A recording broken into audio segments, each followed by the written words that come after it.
fakta dan mitos dari jualan online yang masih sering banyak bikin seller pemula itu salah paham dan bisnisnya nggak berkembang gitu ya. Lu tau gak sih, nggak tau kenapa di Indonesia tuh gue sering banget ketemu sama yang namanya dikit-dikit ada fakta sama mitos gitu. Kayak orang kita tuh percaya banget gitu kalau ada mitos-mitos tertentu, wah ini bakal jadi kayak gini nih, ini bakal jadi kayak gitu nih, padahal faktanya nggak kayak gitu. Nah bahkan termasuk di dunia digital yang harusnya tuh udah canggih semua, tapi masih banyak banget mitos-mitos yang dianggap sebagai fakta gitu ya. Nah emang kenapa masalahnya? Kalau misalnya lu nganggap mitos itu jadi fakta, lu salah mengambil keputusan dan bisnis lu nggak berkembang, dan itulah yang bikin stuck.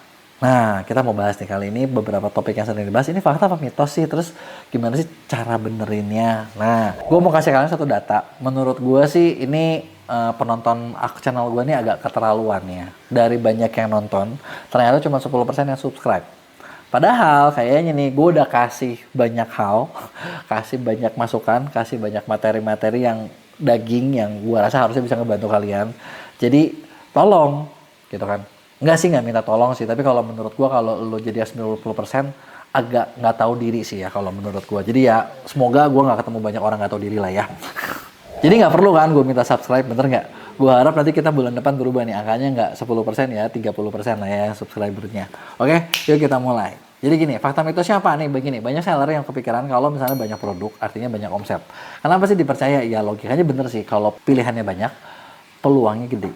Nah, tapi itu berlakunya mungkin di bisnis offline. Kalau lu punya banyak produk, kelihatannya rame. Jadi kayak orang mau cari apa-apa, lu ada. Nah, faktanya kalau di e-commerce gimana? Kalau lu punya makin banyak produk, artinya lu tuh punya banyak beban yang harus dijual. Malah gue pernah ketemu ada satu seller yang dia tuh punya SKU-nya sampai 2000. Ulasannya 2000. Jadi gue kayak berpikir kayak, oke, lu punya 2000 SKU dan ulasan itu cuma 2000. Jadi kalau dibagi rata satu SKU cuma satu ulasan cuy. Yang susah juga dan produknya memang tokonya nggak laku gitu.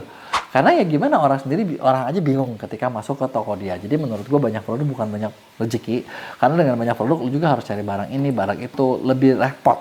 Terus harusnya yang bener gimana? Yang bener adalah sebenarnya kalau di e-commerce lu tuh punya satu sampai dua gitu ya. Kalau bisa lebih banyak lebih bagus, tapi biasanya 1-2 produk hero itu udah enak banget. Gitu ya, kalau dari data 20% produk itu bisa ngasilin 80% omset. Ini hukum Pareto. Lo boleh lihat banyak buku yang ngebahas tentang ini dan ini fakta. Jadi sebenarnya bukan harus banyak, tapi lo ketemu yang benar-benar boom gitu loh ya. Nah, terus berikutnya, gue mau tahu menurut kalian, kalau produk bagus belum tentu laku, ini fakta atau mitos?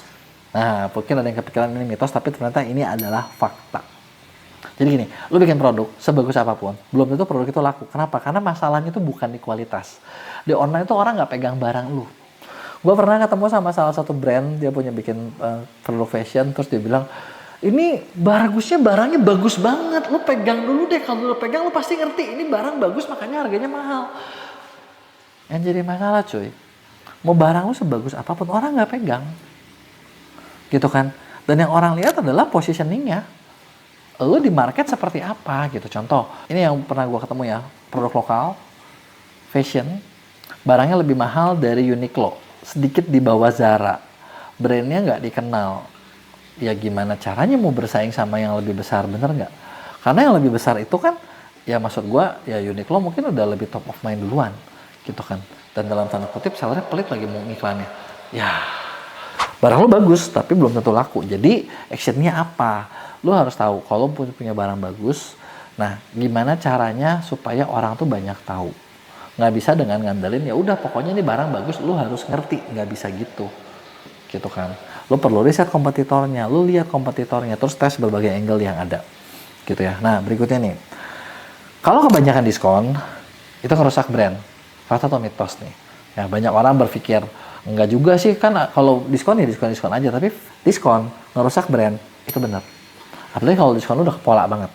Kenapa? Itu bakal bikin konsumen jadi nunggu diskon. Belinya di hari-hari tertentu. Nah, tapi kan kayaknya beberapa kategori memang gitu. Kayak elektronik dan lain sebagainya. Ya memang udah kebentuknya seperti itu. Ya tapi mereka susah jadinya ngejual di hari biasa. Kayak kita megang ya beberapa seller elektronik yang gede banget. Ada yang omsetnya sampai miliaran. Mendekati belasan miliar per bulan di e-commerce. Dan yang gue lihat adalah di hari biasanya sepi. Jadi kayak jualan itu cuman kayak 2 hari doang, sampai 3 hari. Lagi di tanggal double date, sama di pay date. Langsung boom, rame. Setelah itu, biasa gitu kan. Cuman kan ya maksud gua nggak enak juga ya jualan kayak gitu, bener nggak? Tapi kalau angkanya masih gede masih oke lah. Tapi kalau nggak, kalau ini kan repot. Karena brand juga kerasnya jadi murahan. Terus gimana solusinya nih tentang diskon? Nah, sebenarnya yang perlu kalian bikin adalah bikinlah value-nya, bukan cuman harganya. Gitu kan. Nah, kemudian nih suka banyak lagi yang mikir gini. Kalau toko yang udah lebih lama pasti lebih unggul alias senioritas, bener nggak? Nah, kalau kali ini gue mau bilang kalau itu mitos. Kenapa kayak gitu? Karena toko udah lama, ya kalau toko lama itu nggak ada yang apa ya, nggak ada optimasinya, nggak ada yang bagus ya pasti bakal kalah sama toko-toko yang agresif. Cara ngebuktinya gimana? Simple. Lu buka Shopee, lu cari keyword apapun, ya nanti lu lihat yang muncul biasanya ada yang penjualannya gede-gede, tapi ada juga toko-toko baru. Dan nanti kalau lu cari nih di produk serupa, ada juga nih toko-toko yang udah lama, kok penjualannya dikit-dikit ya? Nah itu tuh toko lama yang kalah gitu ya. Kenapa? Gara-gara ya mungkin kurang update, mereka nggak bisa cari traffic, nggak tahu cara promosinya, nggak tahu cara optimasinya, ya itulah bikin tokonya jadi nggak laku gitu ya. Berikutnya, harga murah pasti laku. Nah, fakta atau mitos nih, banyak yang ngerasa jualan tuh harus murah. Ya, tapi gue mau samakan ternyata ini adalah mitos. Karena kenapa? Kalau harga terlalu murah, kadang orang tuh jadi ragu buat beli. Bener nggak? Gue termasuk orang yang kalau misalnya cari barang, harga rata-rata sekian, terus ada yang jual lebih murah, gue malah ragu. Bentar, ini asli nggak ya? Jangan-jangan gue udah beli palsu nih. Terus harusnya gimana? Lu bisa bikin yang namanya perceived value.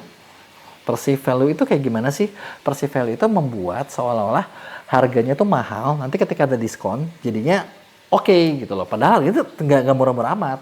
Foto branding harus bagus dan jangan pernah ikutan perang harga tanpa strategi gitu ya. Berikutnya, semua produk bisa diiklanin. Nah, ini menurut gue juga mitos. Kenapa? Karena kalau produknya harganya, bukan cuma marginnya, harganya kemurahan, itu nggak mungkin bisa untung. Nggak mungkin bisa untung. Serius, contoh gini, gue pernah ketemu ada produk yang harganya berapa satu itemnya 5.000. Oke, 5.000 perak satu barang. Lu iklanin, satu klik aja di Shopee paling murah 200 cuy. Itu udah paling murah. Ya nggak? Itu dulu manual. Sekarang Gmex lebih nggak bisa diapa-apain. 200 perak. Yang artinya cuma 25 kali klik itu dapat 5.000. 25 kali klik belum tentu dapat satu order. 25 kali satu order aja lu butuh 5.000 perak buat dapat 5.000, dipotong admin lagi. Ya, yang artinya nggak mungkin ya. Jadi kalau terlalu murah memang nggak bisa. Gitu kan. Dan terakhir, repeat order itu lebih murah dari cari konsumen baru. Benar atau salah? Ini benar. Kenapa? Karena ternyata dari data biaya akuisisi konsumen baru itu 5 kali lipat lebih tinggi daripada menjaga konsumen lama.